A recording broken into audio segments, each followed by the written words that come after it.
Hey everybody, welcome back to Double D Vintage Baseball Cards. My name is Dylan.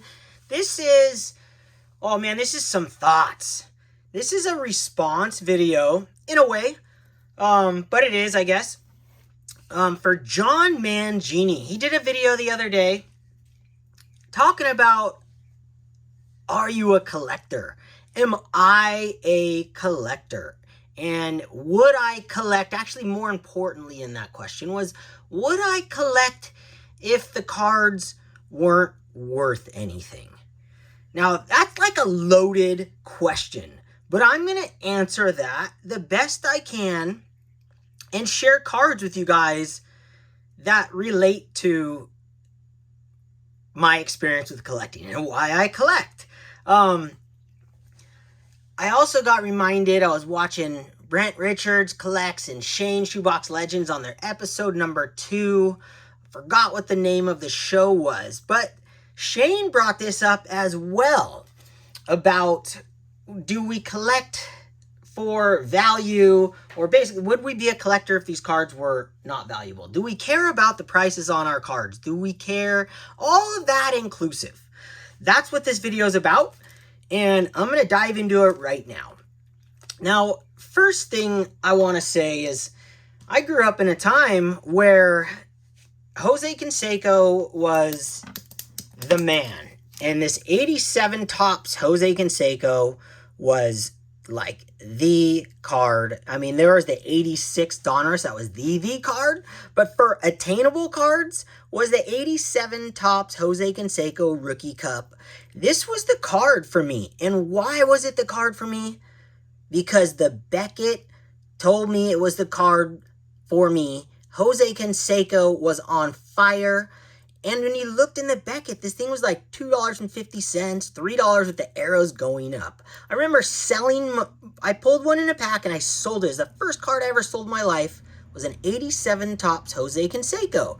And that was, back, I could have been 7 years old, could have been 9 years old. We were allowed to go to the liquor store by our house, the card shop, the mall, by ourselves. And we were like, I kid you not, we must have been 7, 8, 9 years old. And then there was 2 card shops around, actually 3, but the one I sold this to was connected to our neighborhood, so we didn't have to cross a light. That was a big thing. But for me, it's always been a part of my hobby. Now, there was a time before I got into baseball cards, and I believe the genesis of my collecting, my first cards I ever collected were movie cards. Not unlike this 1982 Topps E.T. card, where E.T.'s getting drunk. I pulled this in a pack. I think I pulled this on YouTube, or I pulled this by myself. I think I pulled this by myself, and I just lost it with the Coors cans on the table. My dad drank those Coors cans. He drank those beers. And this scene in E.T., dude, I knew what it was all about when I was a kid. Like, it was so sick. So cards like this have no value. And yet, I collect them. But this card, this piece of cardboard is the meaningful thing. What is on the cardboard? The scene from my favorite scene in the whole movie, where he walks into the refrigerator and gets conked in the head. I mean, I'd laugh for days. He throws the yogurt at the screen. It's this card for me, since I pulled this in a pack, it's my favorite movie scene. This is a meaningful card, and this has no value. So I collect this card, but would I still collect cards? Would I have collected this card? Would I have opened this pack? Would I be into my collection today if cards were worth nothing? The simple answer for me is probably not. Now, I would still have my collection as a kid, just like you see all my toys on my wall. I never threw anything out. My parents never threw anything away. I love that stuff. I have a personal connection to it. This Ryan Sandberg has been in this case since I was a kid. I mean, this thing has been through hell and back. I remember sitting in a circle with all my friends. I don't know who I got this from, but I stacked up like 15 cards looking in the Beckett. It wasn't even the Beckett, it was this yellow price guide. And I stacked up like a whole bunch of 25-cent cards, some dollar cards, like all those for this card right here. And this is my favorite 84 Topps card of all time, the Ryan Sandberg. Now, was embedded in me. Knowing the price of cards made me want the cards. And it's no different for me today. I don't care if that sounds like I'm not a collector. Well, I hate to break it to you. It's beyond obvious that I'm a collector. And I'm a collector of cards.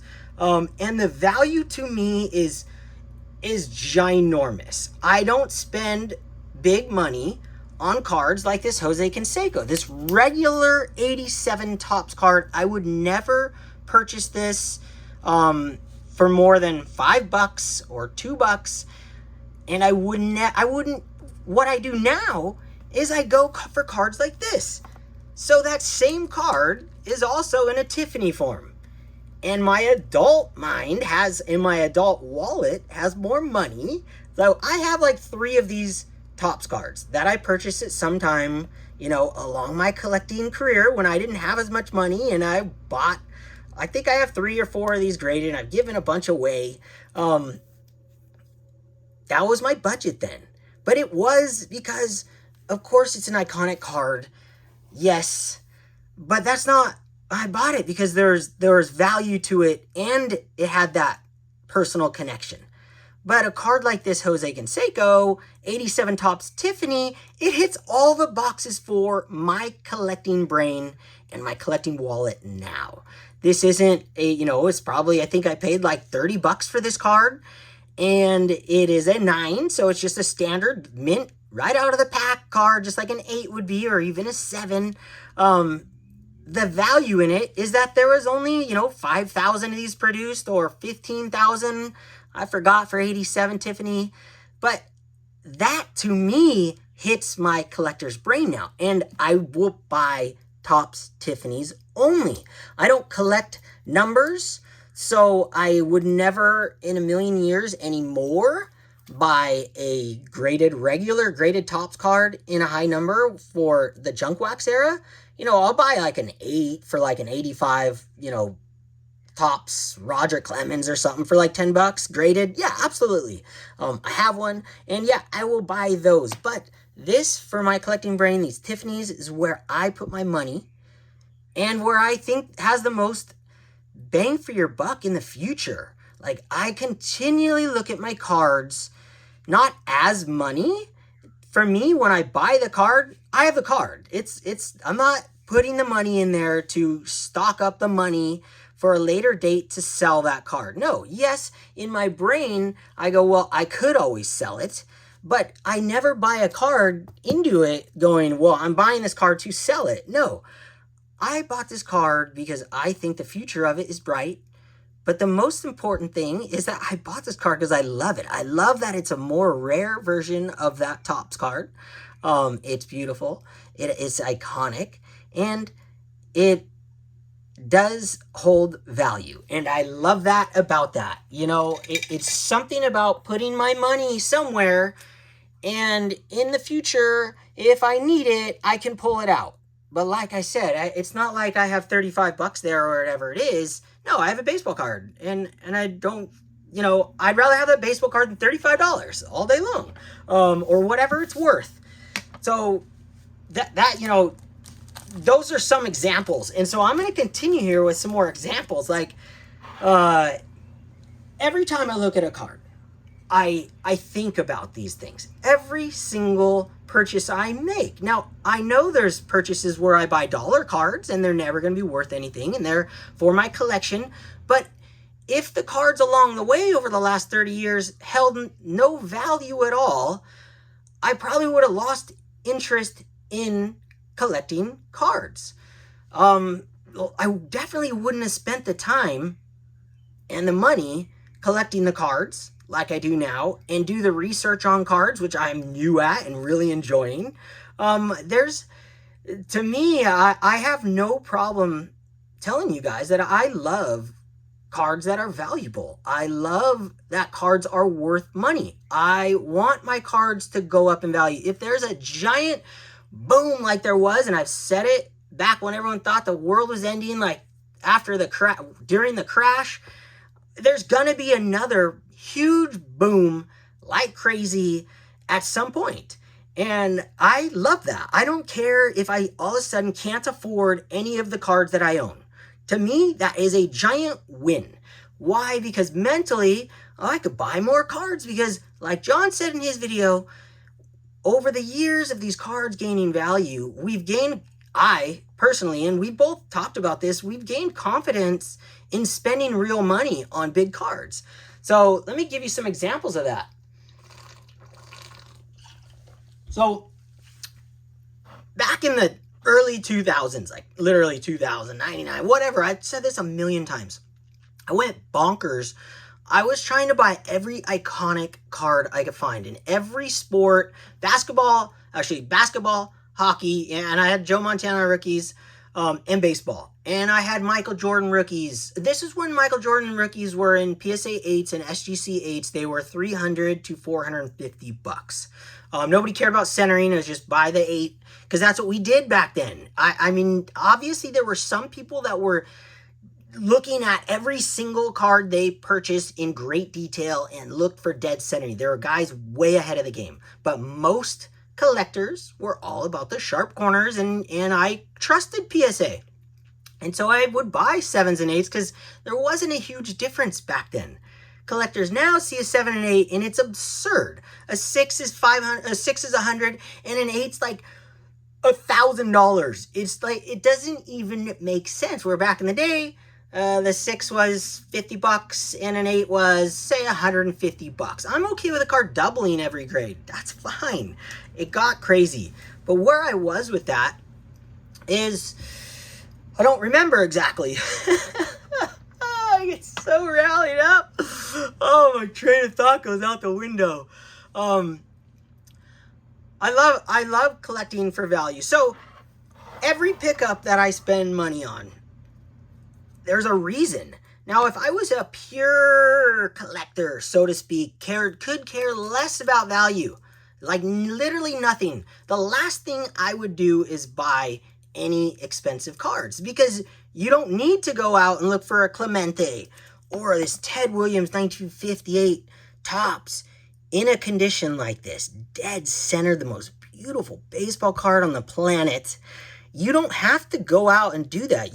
If I didn't care about value, I'd find the cheapest possible Ted Williams that I could live with in my eyes, off-center, all that, get the discount, and have the card in my collection. But that's not how I do my collection.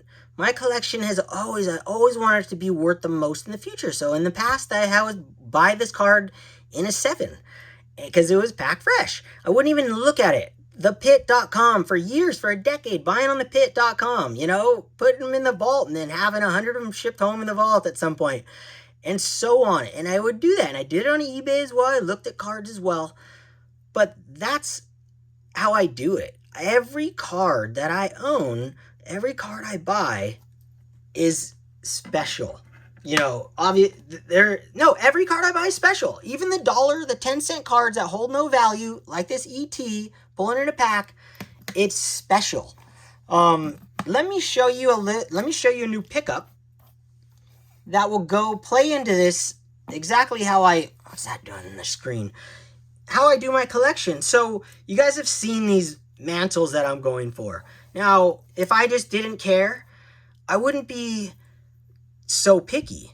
But this 2006 Topps Chrome Mickey Mantle, the Home Run Chase series, I'm only collecting card number 1. Now, there's multiple reasons for that.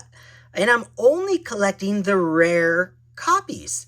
This one is the blue refractor, 1 in 300 packs retail, just to get a blue refractor. And then to get one, the number 1, the home run number 1. These are the only ones I collect, is the home run number 1. Because I've been selling these cards on eBay in the regular Topps form for a decade, and number 1 sells more than anything. So I probably have 50 number 1s on eBay right now, and I'll probably sell one a week.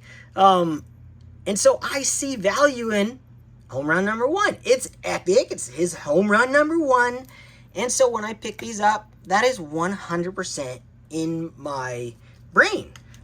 Here is the black refractor. So that was the blue refractor. Now there's a huge pickup in here. That is just, it's just incredible. But let me show you the black one. 2006 Topps Chrome Mickey Mantle. I actually made a label for my own slabs. I was going to crack it out and look over this 8 just to get a sense of how they're grading and why it's an 8. I like to do that, but I've been doing it with the Beckett slabs because they look ugly in Beckett slabs. The shine sucks. I really don't like Beckett slabs at all. I buy the cards. I don't care about the slab. I'll buy a Beckett all day long. I just think they look terrible. But I just told myself, like, I'm just throwing money down the drain if I crack this out. Like, there's no reason to. It's done. It's sealed up. It looks sick.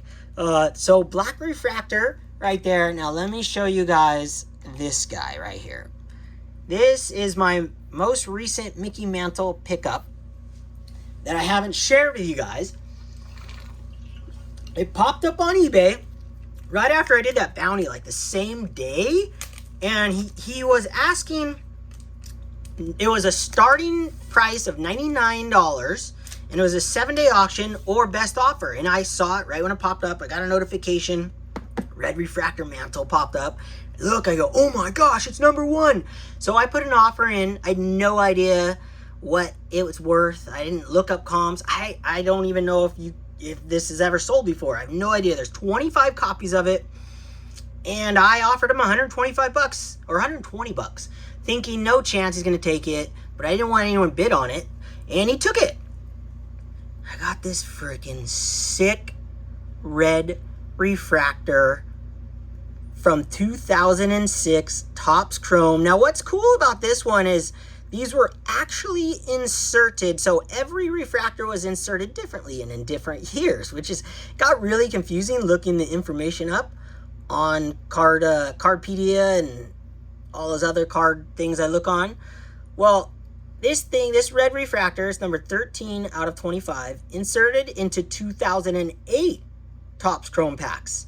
And they were one in every 315 packs. And then to get the number one, like, dude, mind-blowing. Like, no chance. So these were actually, this card was inserted in a pack of 2008 Topps Chrome. Now, if someone out there reads Cardpedia differently than what I see, what I read and researched on, let me know. But that's how I made this slab. I just love it. Red slab. I also made a black slab for that. So it was going to be, red, white, and black, which would have been insane. Or red, blue, and black. Look at this thing. This thing came out a mint 9, 100 centering. I just love it. Look at that thing. These have one of the greatest shines of any cards in my entire collection. These 2006 Topps Chrome refractors, the Mantle Chase, home run chase specifically. Oh my gosh, they're just next level. So that was a giant find. One of those just like, oh my gosh, there it is. All right, so let me get a couple more of my thoughts, and then I'll close it out.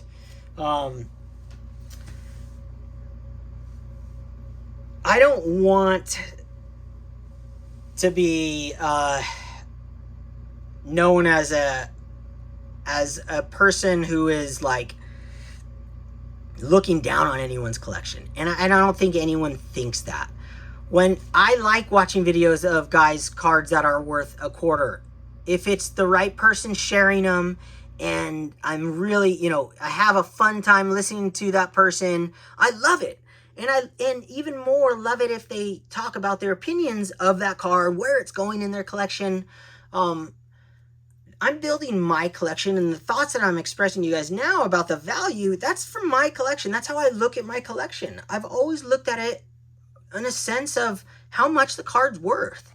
And the cards that are worth more, I want more because they're more iconic. They're more special to me. I just genuinely just enjoy that part of collecting. Like, I've said it since day one. doing this YouTube thing, it's a marriage for me. Collecting, look at that shine. Collecting and what cards are worth in investing. So let me show you one last card here. So you guys saw this 1996 first Topps Chrome refractors of all time. And this is the Mickey Mantle. The first year Topps had the license for Mickey Mantle cards. And they did card number 7 in the base set. And then he had it all the way up to 2012. And then they took out number 7 from Topps altogether for the next few years. Like 5 years or something. They didn't even put number 7 in the base set. There was no 7 to honor Mickey Mantle. Well, this card, these are not easy to find. And definitely not easy to find in the right price. Well, I bought this one. And then, of course, as it happens always, one popped up right away after on Fanatics Collects or whatever that thing is. And it was a 9. And so I bought it, and it literally just showed up right now because I finally had them shipped home. I had a few cards from Fanatics Collects, whatever the thing's called. And this thing is dead centered. And it goes right back to my buying a card because of the value stored in it, and why I bought this card is because it's dead centered. That one I bought because it was less expensive. It was off-centered, and I'm like, well, I'm not gonna, the other ones on eBay were like $500. I'm like, dude, I'm not gonna spend that kind of money. That was like $65 or $80 or something. This was, I think, $90. Dead freaking centered, and just the most beautiful card. So there's value in this thing, and now I can sell that other card.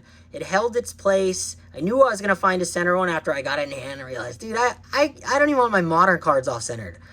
I mean, they should be a lot easier to find centered, and they are. But got this one, so I thought I'd show it. See the New York Yankees logo in the background? So sick. Just love it. So I hope you guys can understand how I collect cards and how I look at my cards. And of course I'm nostalgic for cards. Of course I love cards. But if there was no value ever, you know, I just probably would have lost interest. Just like in my toys. I lost interest, put them in a box, put them away, and now, yeah, they're out on my shelf, and I always thought I'd have a museum room, and I do. And I don't go and collect those toys. I don't buy other toys. I just enjoy them for what they are. Where cards, I've never stopped collecting, and I've never stopped loving the aspect of cards being valuable. And having value and moving up. It just solidifies your collection. I think that's it. I'm going to just share this last, since this is in the background. And John's probably watching still. This Roberto Clemente I bought from George at the National. An incredibly impossible card to find centered. I mean, they don't exist. In any grade, they are so hard. And it was the first one I had ever seen in person that was centered or online. And George had it. And there was another one at the table that was just off top to bottom at Donnie live stream brought, Don Field of Dreams. And it was beautiful. I would have bought that one if George didn't have this other copy. And this was like a quarter of the price. But this is what I love about collecting. I can hunt for special items like this. Cards that are rare because of the centering. It fascinates me how hard these vintage cards are to find centered. And there's so many of these cards that exist. But then when you really deep dive into these cards, like Matty C is doing a Mickey Mantle 1952, looking at every example that has sold in the last 10 years. He's up to like 430 something examples graded, and only 13 have been centered. 13 out of 400 and something. And I've known that since day one. Since I started going after centering, I should say. Certain cards like this, they're just impossible. And there's other cards. And I take pride in these cards. When I find these cards like this Ted Williams, these two side by side, I actually have like 6 58 yellow cards that look just absolutely bonkers stunning, like this Ted Williams. But yeah, that's my collection. That's my collecting thoughts. My honest opinion is, yeah, I probably wouldn't be collecting if cards didn't hold value or have value. Now, if everything crashed now, where we're at, of course I'm still going to collect forever because they'll never go to zero. It's already solidified. Cards are worth money. So back to that whole conversation in the beginning, or when talking about buying all those iconic cards, I got scared and I sold them. Not all of them. I kept quite a few, but I sold a load of them, and I sold those Jordan rookies because I was so scared that I was the only one collecting in the world and they're going to become worthless. You know, they all doubled from where I bought them, and it took a long time to get to that. It was like, I don't remember how long I kept them for, but then I was like, dude, man, what if these just, that's it. That's the pinnacle.